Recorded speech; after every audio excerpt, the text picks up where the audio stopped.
नमस्कार, मैं अशोक कुमार पांडे और स्वागत है आपका टीसीएच पर। बुलडोजर और भारतीय जनता पार्टी ऐसा लगता है एक दूसरे के पैरेलल हो गए हैं। एक तरफ बुलडोजर रख दीजिए, एक तरफ भारतीय जनता पार्टी रख दीजिए तो ऐसा लगेगा कि एक ही पार्टी है। जिनको बुलडोजर बाबा कहा जाता है यानी आदित्यनाथ, जो योगी आदित्यनाथ खुद को कहते हैं, उत्तर प्रदेश के मुख्यमंत्री योगी आदित्यनाथ, वो दूसरे राज्यों में भी जाते हैं तो कहते हैं कि बुलडोजर यहां भी मैं चलाऊंगा अगर यहां पर कुछ गड़बड़ हुई। तो पंजाब में गए थे और पंजाब में भाषण दे रहे थे कि अगर भारतीय जनता पार्टी की सरकार आ गई तो यहां भी बुलडोजर चलेगा। यह अलग बात है कि पंजाब ने तो कम से कम भारतीय जनता पार्टी को पूरी तरह से नकार दिया, किनारे कर दिया। जो भी नेता कांग्रेस से लेकर वो भर के वहां पे उन्होंने अपनी पार्टी बनाई थी, सबका सत्यानाश हो गया इस लोकसभा चुनाव में।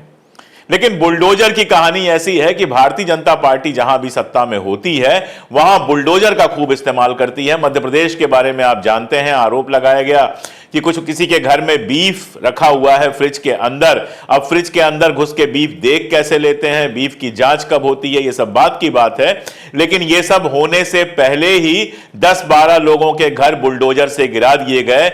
जानना चाहता हूं कि संविधान की किस धारा में लिखा हुआ है कि किसी के घर में बीफ होने पर उसका घर बुलडोजर से गिरा दिया जाता है।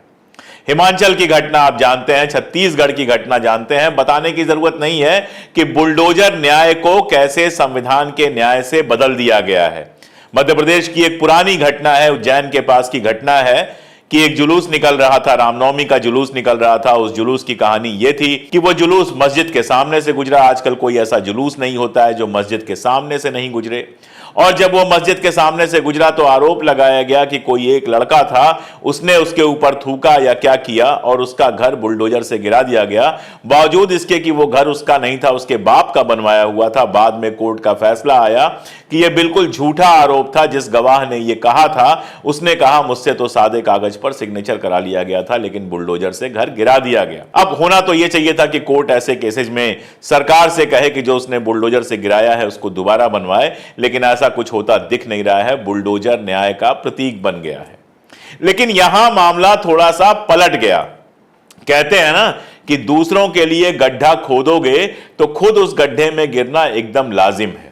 एकदम तय है कि अगर दूसरों के लिए गड्ढा आपने खोदा है तो आज नहीं तो कल आप भी उसी गड्ढे में जाकर गिरेंगे। बात है पश्चिम बंगाल की। पश्चिम बंगाल में तारातला बंदरगाह की भूमि पर भारतीय जनता पार्टी ने अपना कार्यालय बनाया हुआ था।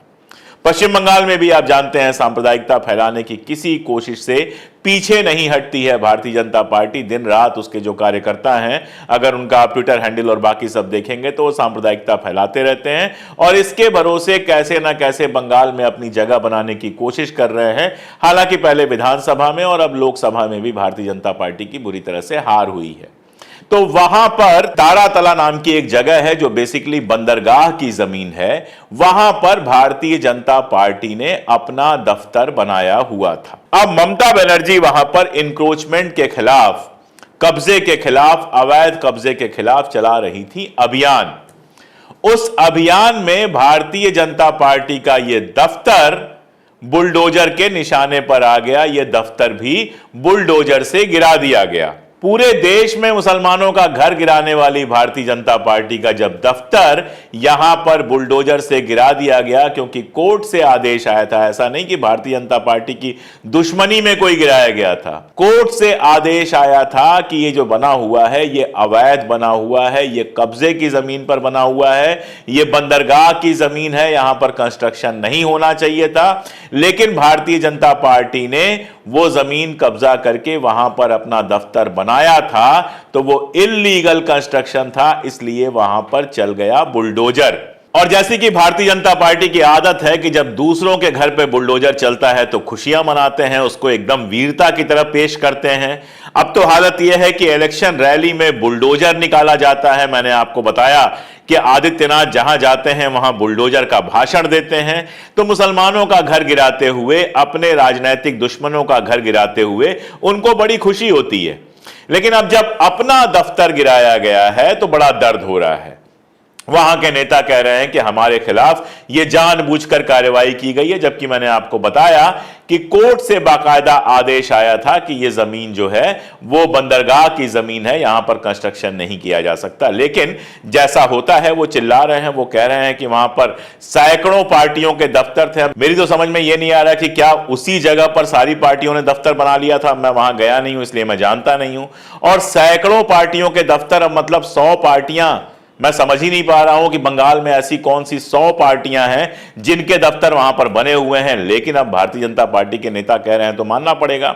वो कह रहे हैं कि यहां पर सैकड़ों पार्टियों के दफ्तर थे और सिर्फ हमारा दफ्तर गिराया गया। अब ये सच है या झूठ है, ये तो वहां के लोग ही बताएंगे, लेकिन हकीकत ये है कि भारतीय जनता पार्टी का दफ्तर वहां पर गिराया गया क्योंकि वो इनक्रोच्ड लैंड पे था। और देखिए, आपने रास्ता खोल दिया है, अब ये होगा और बार बार होगा, इस बात को आप नोट करके रख लीजिए। आपने ये कला सारी पार्टियों को सिखा दी है कि कोर्ट में केस जाएगा, उसका फैसला होगा, वो तो बात की बात है, पहले बुलडोजर चला दो। और सोचने वाली बात है, बनारस को याद कर लीजिए। बनारस में 4 लड़के थे भारतीय जनता पार्टी से जुड़े हुए और उन्होंने IIT BHU की एक लड़की के साथ दुराचार किया था। बात बाहर आई और बाहर आने के कोई 1.5 महीने बाद पुलिस ने उनको गिरफ्तार किया, क्योंकि यह सारा कारनामा करके वो चले गए थे मध्य प्रदेश में भारतीय जनता पार्टी का चुनाव प्रचार करने। अब वो गिरफ्तार हुए, लेकिन उनके घर पर बुलडोजर नहीं चला। भाजपा के मंत्री हैं, वो भाजपा को सपोर्ट करने वाली पार्टी जो सुबह सपा है ओम प्रकाश राजभर की, उनके विधायक हैं बेदी साहब। बेदी साहब के ऊपर आरोप लगा है कि वो सबसे बड़े किंग पिन हैं, सबसे बड़े माफिया हैं पेपर लीक कराने के। हालत यह है कि उन्होंने जो इलेक्शन में हलफनामा दिया है उसमें इस बात का जिक्र है कि 8-9 बार गिरफ्तार हो चुके हैं पेपर लीक के मामले पर। लेकिन अब चूंकि वो भारतीय जनता पार्टी को सपोर्ट करते हैं, इसलिए वीडियो सामने आ जाने के बाद भी उनकी गिरफ्तारी तक नहीं हुई है। बुलडोजर चलाना तो छोड़ दीजिए, उत्तर प्रदेश में ही भारतीय जनता पार्टी से जुड़े लोगों के कितने केस आ चुके हैं, हर तरह के केस जो आप कल्पना कर सकते हैं, हत्या के केस, लूट के केस, रेप के केस, हर तरह के केस आ चुके हैं। लेकिन कभी आपने सुना कि भारतीय जनता पार्टी ने अपनी पार्टी के किसी मेंबर के घर पर बुलडोजर चलाया हो? तो बुलडोजर चलता है उनके यहां हमेशा उनके घरों पर जिनको वो अपना दुश्मन समझते हैं, और या फिर जहां कोई और मसला होता है। अकबर नगर में सारी जमीन खाली करा ली गई, लोग बरसों से वहां पर रह रहे थे, बिजली का बिल भर रहे थे, पानी का बिल भर रहे थे, हाउस टैक्स दे रहे थे, लेकिन रातों रात कह दिया गया वो इलीगल है, मंदिर गिरा दिए गए, मस्जिद गिरा दिए गए और सैकड़ों हजारों लोग रातों रात बेघर हो गए। ऐसे कितने ही किस्से हैं जहां तथाकथित विकास के नाम पर सैकड़ों लोगों को, हजारों लोगों को बेघर कर दिया गया, उनका घर गिरा दिया गया। दिल्ली में भी ऐसे किस्सों की कोई कमी नहीं है। लेकिन आज जब अपना दफ्तर गिर गया है तो भारतीय जनता पार्टी को बहुत दर्द हो रहा है। वैसे ममता बनर्जी ने एक कल बात कही और वो बहुत शानदार बात कही, इसलिए मैं शेयर कर रहा हूं।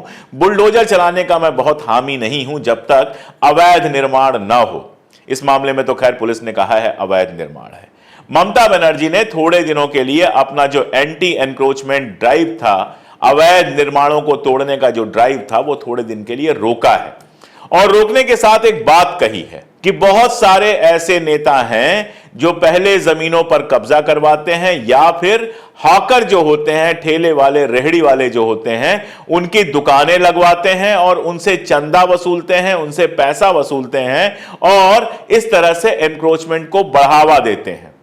उन्होंने ये कहा कि इस तरह के ड्राइव से रेहड़ी वालों और इनको नुकसान नहीं होना चाहिए, लेकिन जो इस तरह की कार्रवाइयों को बढ़ावा दे रहे हैं, जो धंधा चला रहे हैं इसके पीछे कि आप रेहड़ी खोलो, आपको हम संरक्षण देंगे और बदले में आपको हमें चंदा देना पड़ेगा, ऐसे लोगों के खिलाफ ममता बनर्जी ने कहा है कार्रवाई होगी। अब देखना यह है, मैं तो इस बात को एकदम दावे के साथ कह सकता हूं कि यह काम कोई एक पार्टी अकेले नहीं कर रही होगी। भारतीय जनता पार्टी के लोग भी इसमें होंगे, इसमें कांग्रेस के लोग भी होंगे, इसमें तृणमूल कांग्रेस के लोग भी होंगे और बहुत संभव है कि इसमें कम्युनिस्ट पार्टी के भी लोग हों। तो बाकियों के ऊपर तो ममता बनर्जी कार्रवाई करेंगी, इसमें मुझे कोई शक नहीं है। लेकिन तृणमूल कांग्रेस से जुड़े जो इस तरह के लोग होंगे, जो इंक्रोचमेंट को बढ़ावा दे रहे होंगे, जो इस तरह की गंदगी को बढ़ावा दे रहे होंगे, जो सड़कों पर कब्जा करवा रहे होंगे और उसके बदले में चंदा वसूल रहे होंगे, और ये सब मेरी बात नहीं है, ये ममता जी ने खुद कहा है कि ऐसे लोग हैं। तो अगर ऐसे लोग तृणमूल कांग्रेस में होंगे तो क्या ममता बनर्जी कार्रवाई करेंगी? यह एक बड़ा सवाल होगा। दरअसल उससे बड़ा और सबसे बड़ा सवाल यह है कि इस देश में आदमी रेहड़ी ठेला और यह सब क्यों लगाता है? कौन चाहता है कि दिन में, गर्मी में, बरसात में, ठंड में ठेला लेकर घूमे?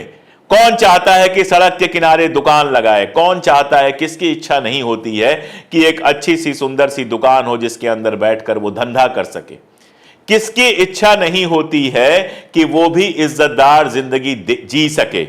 आप दिल्ली से लेके किसी भी शहर में चले जाइए, ये जितने रेहड़ी ठेले वाले हैं, ये सब पुलिस को, नगर निगम वालों को सब हफ्ता देते हैं।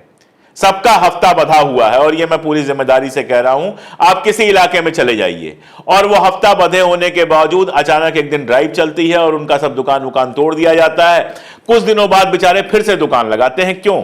दो कारण हैं। पहली बात तो यह है कि इस देश में इतनी बेरोजगारी है कि जिंदा रहने के लिए कुछ ना कुछ करना जरूरी है। दूसरी बात यह है कि जो दुकानें बनती हैं, नगरपालिका, नगर निगम, ये सब जो दुकानें बनवाती हैं, वो इतनी महंगी होती हैं कि इन गरीबों की वहां तक कोई पहुंच ही नहीं होती। तो एक गरीब आदमी ठेला उठाता है, उस पर आलू, प्याज, सब्जी, फल, इस तरह की चीजें लगकर निकल जाता है ताकि उसके दिन भर की रोटी निकल सके। और बदले में क्या मिलता है? कभी पुलिस की मार, कभी नगर निगम वालों की मार, कभी किसी की गाली, कभी ठेला पलट दिया जाता है, कभी कुछ कर दिया जाता है, कभी कुछ कर दिया जाता है। ठीक है, आपके कानून की परिभाषा से ये सब इल्लीगल है, लेकिन अपनी रोटी कमाना, इज्जत से और ईमानदारी से अपनी रोटी कमाना तो इल्लीगल नहीं है। जो ये तमाम बड़ी बड़ी बातें सारे नेता करते हैं, इसकी जगह पर क्या इस तरह की मार्केट्स डेवलप नहीं हो सकती? क्या इस तरह की जगहें डेवलप नहीं हो सकती जहां इन लोगों को ठेला लगाने की या इन लोगों को अपनी दुकानें लगाने की जगह मिल सके, ताकि वो इज्जत से रह सकें, ताकि उनको पुलिस वालों की, नगर निगम वालों की, मंडी वालों की गालियां ना सुननी पड़े? ये एक ऐसा सवाल है जिसका जवाब आपको किसी पार्टी का कोई नेता नहीं देगा। कोई भारतीय जनता पार्टी का नेता, कोई दूसरी पार्टी का नेता इनके घरों पर, इनकी दुकानों को उजाड़ने पर कुछ नहीं बोलेगा। बोलेगा तो अपने दफ्तर को उजाड़ने पर, चाहे वो इल्लीगल हो। ये थोड़ी सी बात भटक गई, लेकिन मुझे लगा था कि बात जरूरी है। बात जो असल में है इन सबके साथ वो ये है कि भारतीय जनता पार्टी ने जिस तरह से सबको बुलडोजर दिखा दिया है, सिखा दिया है, वो पलटकर धीरे धीरे भारतीय जनता पार्टी की ओर भी आएगा। ये राजनीति है, राजनीति बदलती है, सत्ताएं बदलती हैं। आज जिसके पास पूर्ण बहुमत होता है, कल उसको सहारा लेना पड़ता है और परसों वो सत्ता से बाहर हो जाता है। और उसके बाद उसको याद रखना चाहिए कि जो चीजें उसने करके रख दी हैं, जिस तरह से स्पीकर को हेडमास्टर में बदल दिया है, जिस तरह से कानून को गुंडा राज में बदल दिया है, जिस तरह से भ्रष्टाचार को बढ़ावा दे रहे हैं, जिस तरह से दूसरी पार्टी के नेताओं के यहां सीआईडी, सीबीआई और क्या क्या भेज के लगातार गिरफ्तारियां करवा रहे हैं, ये सारा आज नहीं तो कल उनके सामने भी आएगा। तब वो शोर मचाएंगे और फिर लोग पूछेंगे कि जब आपने खुद ये सब सिखाया है तो फिर अब परेशान क्यों हो रहे हैं। आज के लिए इतना ही, बहुत शुक्रिया।